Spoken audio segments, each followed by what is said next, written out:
AG ನ್ಯೂಸ್ಗೆ ಸ್ವಾಗತ. ಸ್ವಚ್ಛ ಸಂಕೇಶ್ವರ ಫೌಂಡೇಶನ್ 2ನೇ ಹಂತದ ಸ್ವಚ್ಛ ಸಂಕೇಶ್ವರ ಅಭಿಯಾನವನ್ನ ನಗರದ 23 ವಾರ್ಡ್ನಲ್ಲಿ ವಿಸ್ತರಿಸಲಾಗಿದೆ ಅಂತ ಫೌಂಡೇಶನ್ ಅಧ್ಯಕ್ಷ ಡಾಕ್ಟರ್ ರಮೇಶ್ ದೊಡಭಂಗಿ ಅವರು ಮಾಧ್ಯಮಗಳ ಮುಂದೆ ಮಾತನಾಡಿದರು.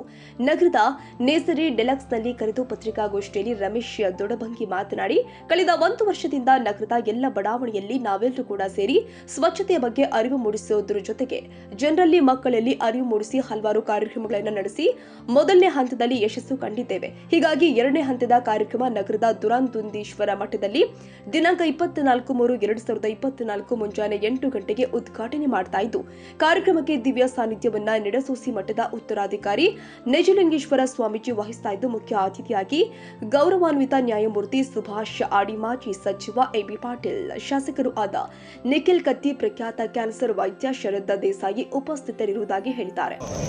ಆದರೆ ಈಗ ನಮ್ಮ ಮೇಲೆ ಇನ್ನೂ ಮುನ್ಸಿಪಾಲ್ಟಿ ಅವರು ಸರ್ಕಾರ ವ್ಯವಸ್ಥೆ ವಿಶ್ವಾಸ ಇಡೋದಿಲ್ಲ. ನಾಳೆ ಇವ್ರಿಗೆ ಕೊಟ್ಟಪ್ಪ ಈ ಕಾಂಟ್ರಾಕ್ಟ್ ಬಿಡಿಸು ಬಿಡಿಸು ಜನರು ಅಕಸ್ಮಾತ್ ಇವ್ರು ಮಾಡಲಿಲ್ಲ ಅಂದರೆ ಹೆಂಗೆ ಅಂತ ಅವ್ರಿಗೊಂದು ಸಂದೇಹ ಬರ್ತದೆ. ಅದಕ್ಕೆ ನಾವು ಕೂಡ ಕೆಲವು ಮಾಡಿ ತೋರಿಸ್ಬೇಕಾಗಿದೆ ಏರಿಯಾ. ಈಗ ಮೊನ್ನೆ DC ಅವ್ರು ಬಂದು ನೋಡ್ಕೊಂಡು ಹೋದರು, ನಮ್ಮ ಪ್ಲ್ಯಾಂಟ್ ನೋಡಿ ಹೋದರು. ಆಮೇಲೆ ಇನ್ನೂ ಕೆಲವು ಆಫೀಸರ್ಸ್ ಬಂದಿದ್ದರು, ಎಗ್ರಿ ಯೂನಿವರ್ಸಿಟಿಯಿಂದ ಬಂದಿದ್ದರು, ಧಾರವಾಡದಿಂದ, ದಾವಣಗೆರೆಯಿಂದ ಬಂದಿದ್ದರು, ಮಂಗಳೂರದಿಂದ ಬಂದಿದ್ದರು. ಮುಂದೆ ನಮ್ಮ ಆಡಿಯವರೇ ನಡುವೆ ಬಂದು ಹೋಗಿದ್ದಾರೆ. ಇವರ ಗ್ರೀನ್ ಟ್ರಿಬ್ಯುನಲ್ ಏನು ಈಗ ಜಡ್ಜ್ ಅದಾರೆ, ಅವ್ರು ಹೇಳಿದ್ರು ಇಂಥದ್ದು ಎಲ್ಲೂ ಇಲ್ಲ, ನೀವು ಮಾಡಿರಿ, ಇದರದ್ದು ಯಾವಾಗ ನೀವು ಫಂಕ್ಷನ್ ಮಾಡ್ತಾರೆ ಹೇಳ್ರಿ, ನಾನೇ ಬರ್ತೀನಿ ಅಂತಿದ್ರು. ಅದಕ್ಕೆ ಅವರ ಭಾಳ ಉತ್ಸಾಹದಿಂದ ಈಗ ಬರ್ತಾ ಇದ್ದಾರೆ. ಮತ್ತು ನಮ್ಮದು 2ನೇ ಹಂತದ ಕಾರ್ಯಕ್ರಮ ರವಿವಾರ ಆರಂಭ ಆಗ್ತದೆ. ಅದಕ್ಕೆ ಅವರು ಉದ್ಘಾಟನೆ ಮಾಡ್ತಾರೆ. ಮುಂದೆ ಶಾಲೆ, ಕಾಲೇಜು, ಮಕ್ಕಳು, ಜನ, ಸಾರ್ವಜನಿಕರು, ಇವನ್ ಪತ್ರಿಕಾಕರ್ತರು ಹಿಡಿದುಕೊಂಡು ಎಲ್ಲರೂ ಕೂಡ ಈ ಊರು ಸ್ವಚ್ಛ ಮಾಡೋದಕ್ಕೆ ಏನೇನು ಮಾಡ್ಬೋದು, ಈಗ ಕೆಲವು ಸಜೆಷನ್ನು ನಿಮ್ಮ ಕಡೆಯಿಂದ ಬಂದು ಅವನ್ನೆಲ್ಲ ಒಳಗೊಂಡು ಮಾಡಬೇಕು ಅಂತ ಎಲ್ಲರ ಸರ್ಕಾರದಲ್ಲಿ ಒಂದು ವಿಚಾರದ. ಅದಕ್ಕೆ ನೀವು ಕೊನೆಯವರೆಗೂ ನಮ್ಗೆ ಸರ್ಕಾರ ಕೊಡಿ. ಮತ್ತು ಈಗೇನು ನಡೆದು ಎಲ್ಲನೂ ಕೂಡ ಸ್ವಚ್ಛತೆಗಾಗಿ ಒಂದು ಪ್ರಯತ್ನ ಇದೆ.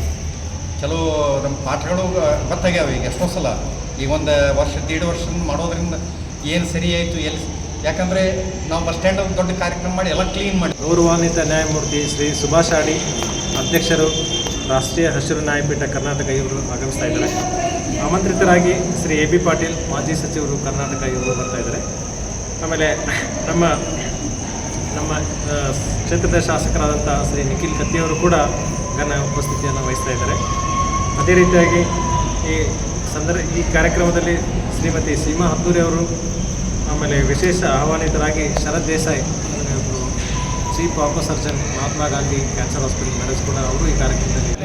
ಈ ಒಣ ಕಸ ಅಂತೂ ಈ 250 ಮನೆ ಅಂದರೆ ಮತ್ತು ನೆಕ್ಸ್ಟ್ ಸಾವಕಾಶ ಒಂದ್ಸಲ ಇನ್ನೊಂದು ಕ್ಲಿಯರ್ ಆಯ್ತಂದರೆ, ಇನ್ನೊಂದು ಪರ್ಫೆಕ್ಟ್ ಸಿಸ್ಟಮ್ ಆಯ್ತಂದರೆ ಈ 250 ಮಂದಿ ಜನರಿಗೆ ಏನಾದರೂ ಅವೇರ್ನೆಸ್ ಬಂದು ಹೊರಗಡೆ ಕಸ ಹೋಗೋದು ನಿಂತಂದರೆ ನಾವು ಮತ್ತೆ 300 ಅಂದರೆ 50 ಮನೆ ನಾವು ಜಾಸ್ತಿ ಮಾಡ್ಕೊಂಡು ಹೋಗ್ಬೇಕಂತ ಪ್ಲ್ಯಾನ್ ಇದೆ. 250 ಅದು 300 350 ಸ್ಲೋ ನೆಕ್ಸ್ಟ್ ಒಂದು 2-3 ವರ್ಷದಲ್ಲಿ ನಾವು ಸಂಕೇಶ್ವರನ ಕವರ್ ಮಾಡಬೇಕಂತ ನಮ್ಮ ಪ್ಲ್ಯಾನ್. ಆಮೇಲೆ ಒಂದ್ಸಲ ಪಾಟ್ ಸಿಕ್ತಂದರೆ ನಮಗೆ ಇಲ್ಲಿ ಯಾರು ಪಾಟ್ ಮಾಡ್ತಾ ಇಲ್ಲ ರೀ, ಅದಕ್ಕೆ ನಾವು ಹುಡುಕ್ತಾ ಇದ್ದೀವಿ. ಆದರೆ ಈ ಗಡಿಗೆ ಮಾಡ್ತಾ ಇಲ್ಲ, ಆ ಗಡಿಗೆ ಅವ್ರು ಏನಾದ್ರು ನಮಗೆ ಅಂದ್ರೆ ಆ ನಮ್ಮ. ಈ ವೇಳೆ ಡಾಕ್ಟರ್ ರಮೇಶ್ ದೊಡಭಂಗಿ, ಗುರುಪಾದ ಮರಿಕುತ್ತಿ, ಮಲ್ಲಿಕಾರ್ಜುನ ಪಟ್ಟಣಶೆಟ್ಟಿ, ವಿನೋದ್ ಗಾಯಕವಾಡ, ವಿಜಯಲಕ್ಷ್ಮಿ ಬೆಳವಿ, ಜಯಪ್ರಕಾಶ್ ಕಾರಗಜಿ ಉಪಸ್ಥಿತರಿದ್ದರು. ಕನ್ನಡಿಗರ ಮೆಚ್ಚಿನ ನಿಮ್ಮ AJ 24/7 ನ್ಯೂಸ್ ಕನ್ನಡ ವಾಹಿನಿ ಇದೀಗ ಟಿವಿಯಲ್ಲಿ ಲಭ್ಯ. ವೇಳೆ ನೋಟಿಸ್ ಕೊಟ್ಟಿದ್ರೆ ವಾಪಸ್ ತಗೋತೀವಿ. ಇವತ್ತು ವಕ್ಫ್ ಪ್ರಾಪರ್ಟಿ ಅಂತೇಳಿ ಬರ್ತದೆ ಅಂತ ಹೇಳಿದ್ರೆ ರೈತರು ಬೀದಿಗೆ ಬಂದ್ರೆ ಏನ್ ಮಾಡ್ಬೇಕಾಗತ್ತೆ? ಯಾರು ವೋಟ್ ಹಾಕಲಿಲ್ಲ ಅಂದ್ರೆ ಗ್ಯಾರಂಟಿನೆಲ್ಲ ಸ್ಟಾಪ್ ಮಾಡ್ಬಿಡ್ತೀವಿ.